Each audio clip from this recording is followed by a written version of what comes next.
Sveiciens jaunā video sērijā, ko es šodien iemācījos. Šodienas stāsts būs no manas pieredzes sākumskolas klasē, kurā es šobrīd strādāju. Ja tev nav sākumskolas vecuma bērns vai neinteresē sākumskolas vecums, es tomēr iesaku paklausīties, jo ticu, ka katrs no šī stāsta var kaut ko iemācīties. Ja kāds vēl to nezina, tad padalīšos, ka Montessori sākumskola nozīmē jaukta vecuma klases. Piemēram, manā klasē ir bērni no 1. līdz 4. klasē, tātad no 6 līdz 10 gadiem, un nākošais gads mums būs bērni no 1.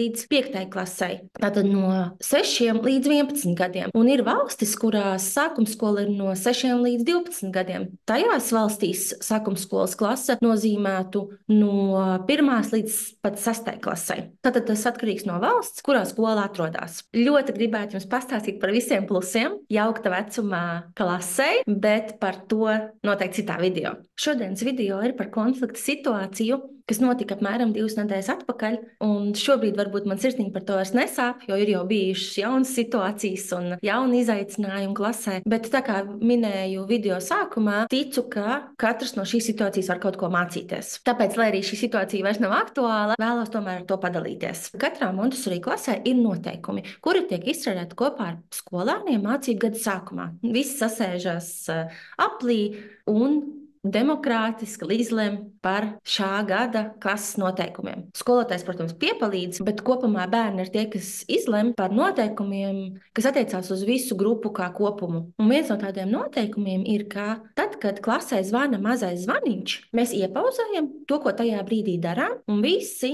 savu uzmanību pievēršam zvanītājam. Zvaniņš dažādu iemeslu dēļ var zvanīt vairākas reizes dienā, bet tas vienmēr ir zvanījis 2:30, jo tas ir laiks, kad mēs gatavojamies dienas noslēgumam.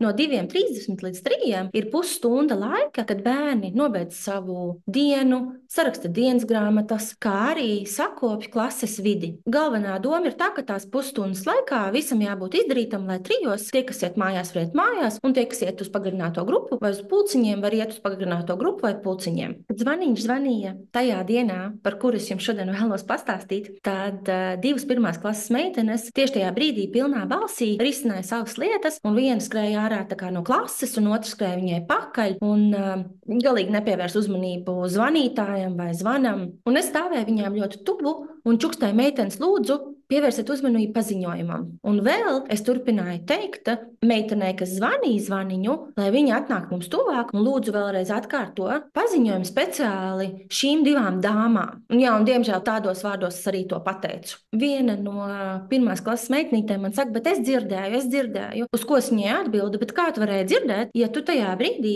skrēji ārā no klases un pilnā balsī runājies? Un vēl es piebilstu: lūdzu, pārunāsim šo lietu. Un tajā brīdī šī 1. klases meitene sāk histēriski raudāt un saka: negribu.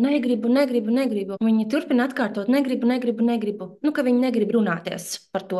Uz ko es viņai atbildu: bet mums ir par to jāparunājas. Bet viņa aiziet prom no manis raudādam. Tajā brīdī es biju pilnīgi apstulbusi, un tajā brīdī klasē ienāk galvenā klases skolotāja. Un es viņai ātri apjautājos, ko man šādā situācijā darīt. Vai man būtu vajadzējis meitenei sakot vai atstāt to un, piemēram, pārunāt kādā neitrālā brīdī, kad meitene ir nomierinājusies. Galvenā klases skolotāja man saka: nē, tev noteikti ir jāiet viņai pakaļ, jo šī meitene ir ļoti emocionāla un spēj arī manipulēt, un viņai ļoti patīk pārkāpt robežas. Un galvenais skolotājai atbild: ok, es ar meiteni parunāšu, un mēs abas turpinam darīt tās lietas, kas ir jādara tajā brīdī. Kamēr man galvā veidojās plāns, ko ar šo lietu darīt, vai parunāties ar šo meiteni, piemēram, 3, kad jau klase ir kārtībā un kad citi bērni iet mājās un uz pagarināto grupu, vai varbūt man tas jāatstāj uz rītdienu un jāparunājās ar viņu rīt no rīta. Un kamēr tas manā galvā risinās, galvenā skolotāja ir šo meitenīti kaut kur pa ceļam satikusi un pateikusi viņai, lai viņa tā kā atnāk pie manis vai man atvainojās. Es īsti nezinu, kas bija pateicis tai 1. klases meitenītei. Un es vēl joprojām esmu savās domās, nezinot par to, ka galvenā skolotāja viņu ir satikusi. Un kamēr es domāju savas domas, šī 1. klases meitenīte ejot garām man, skaļi nosaka piedod un turpina attālināties no manis un atkal sāk histēriski raudāt. Tajā brīdī es ceļos kājās un eju viņai no aizmugures un saku, tev nav par ko atvainoties, mums vienkārši par šo situāciju ir jāparunā. Uz ko viņa atbild, nē, te nav nekas par ko runāt, un viņa turpina histēriski raudāt. Un es atkal esmu apstulbusi, un bērni viņai iet klāt un prasa, kas noticis.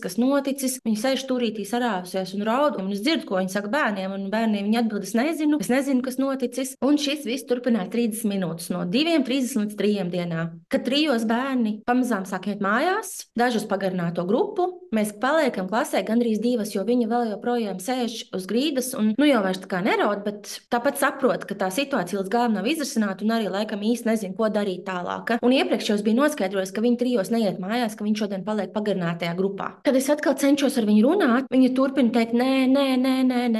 Tajā brīdī klasē ienāk kolēģīte, kas strādā pagarinātajā dienas grupā. Viņa pārbauda kā klases, vai visi bērni ir aizgājuši tur, kur viņiem jāaiziet. Un viņi prasa, kas noticis. Un es viņai atbildu, ka mēs vēl joprojām risinam to situāciju no 2:30 un nevaram izrunāties. Tajā brīdī man kolēģi tik brīnišķīgi iestājās situācijā kā trešā persona, kā mediātors. Turpmākās 10 minūtes pirmās klases meitenīte vēl joprojām turpināja teikt, ka nav nekas par ko runāt, ka tas nav svarīgi, ka šī lieta nav svarīga un ka viņi par to nevēlas runāt un ka nekas nav šeit par ko runāt. Un tomēr pēc 10 minūtēm, pateicoties manai kolēģītei un viņas mierīgajai pieejai šajā situācijā, mazā pirmklasniecīte atklāja, ka viņai nav paticis, ka es viņu aiz pleciem esmu pagriezusi zvaniņa virzienā. Tajā brīdī man iekšā viss sagriezās, un es sapratu, ka es to biju izdarījis pilnīgi automātiski, neapzinoties. Un tā ir liela problēma, ka kaut kas tāds var notikt neapzināti,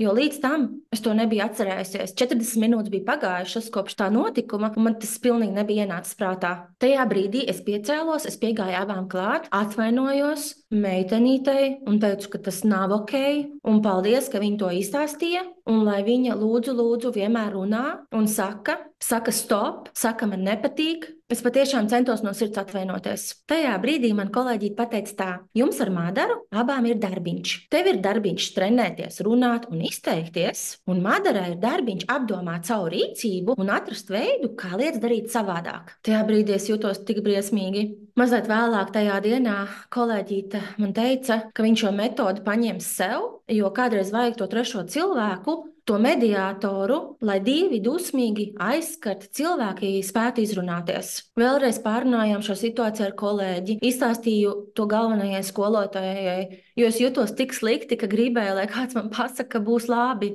ka nāks jauna situācija un vecā aizmirsīsies. Lai gan tik slikti jutos, pat nākamajā dienā visu dienu stiprāka sajūta bija pārdomas par to, kā notiek komunikācija ar bērniem. Tajā brīdī es aizdomājos arī par sevi, aizdomājos, ka pēc visiem gadiem kursos, pēc visiem gadiem terapijā un dažāda veida darbā ar sevi, man ir dienas, kad es vēl joprojām nespēju regulēt savas emocijas. Ir dienas, kad pasaku un izdaru kaut ko tādu, kas ir neatbilstoša reakcija, un man jau ir pār 30 gadiem. Bērniem ir daudz mazāk pieredze šajā visā. Viņiem tiek likts atvainoties, tiek likts padomāt par savu uzvedību, un bērni tiek kaunināti. Un ar laiku viņi pārstāj justies, ka viņiem ir balss, ka viņiem ir tiesības izteikties un tiesības uz savu viedokli.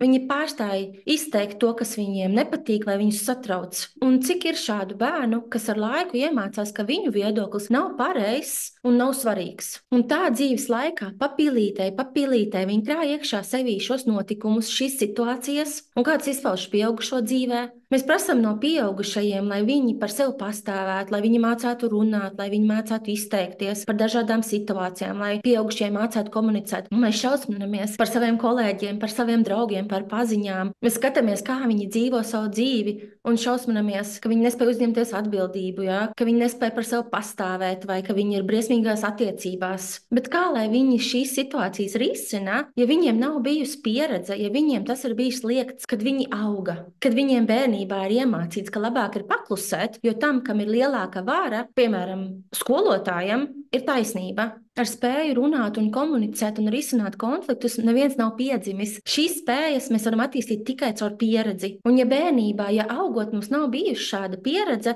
tad mēs nevaram no sevis to gaidīt pieaugušo vecumā. Šī konflikta situācija man atvēra ļoti daudzus pārdomu ceļus, bet galvenās 3 lietas, ko izsacināju no šīs situācijas, ir 1. Jā, mazai pirmklasniecītei ir vajadzīga palīdzība un atbalsts emociju saprašanā, veselīgā izpaušanā, bet to var izdarīt tikai praktizējoties, caur modelēšanu un tikai un vienīgi. Otrā lieta, ko izsacināju, ir, ka klasē ir jāpārskata noteikumi par zvana zvanīšanu, jo tā ir taisnība, ka mūsu klasē zvaniņš tiek zvanīts neadekvāti bieži, un bērni to vairs neuztver kā zīmi, ka tūlīt tiks kaut kas svarīgs paziņots. Tas vairāk ir kā fona troksnis. Un tieši tādēļ šīs 2 pirmklasnieces atļāvās skriet no klases ārā un pilnā balsī runāt, jo viņas jau zināja, kas notiksies un kas tiks paziņots. Un, protams, mums arī ir jāzrunā, ka ir daži vieni un tie paši paziņojumi katru dienu, ko mēs jau zinām no galvas, bet tomēr mums ir jārespektē tas cilvēks, kas zvaniņu zvana un vēlas kaut ko paziņot. 3. secinājums bija par savu rīcību. Cīnīties, bēgt, sastingt ir populāras atbildes reakcijas grūtās situācijās. Mana parastā pieeja ir bēgt no konflikta situācijām. Un šajā situācijā ar pirmklasniecīti es varēju ļoti labi aizbēgt. Varēju neteikt neko pēc meitenes pirmās raudāšanas, būtu izvairījusies no 30 minūšu scēnas, no kauna sajūtas, bet varbūt nekad nebūtu sapratusi, ka bija meiteni fiziski aiz pleciem pagriezusi un kāda tā bija viņas cieņas aizskaršana. Un kā tas viņai sāpēja, un cik svarīgi, ka šīs situācijas tiek izrunātas, savādāk tās krājās bērnos un paliek līdz pieaugušo dzīvei. Un tad, kā nu kuru tas ietekmē, bet tas vienmēr ietekmē negatīvi un samazina dzīves kvalitāti. Ceru, ka šī ļoti atklātā dalīšanās kādam lika aizdomāties par vienalga kuru no pieminētajiem aspektiem, vai pat vairākiem. Paldies, ka klausījāties! Rakstiet komentārus, piesakojiet Paldies Montessori YouTube kanālam, kā arī Paldies Montessori Instagram profilam, kā arī jebkurā brīdī es ļoti priecāšos par privātām ziņām. Atā! Tiekamies nākamajā video!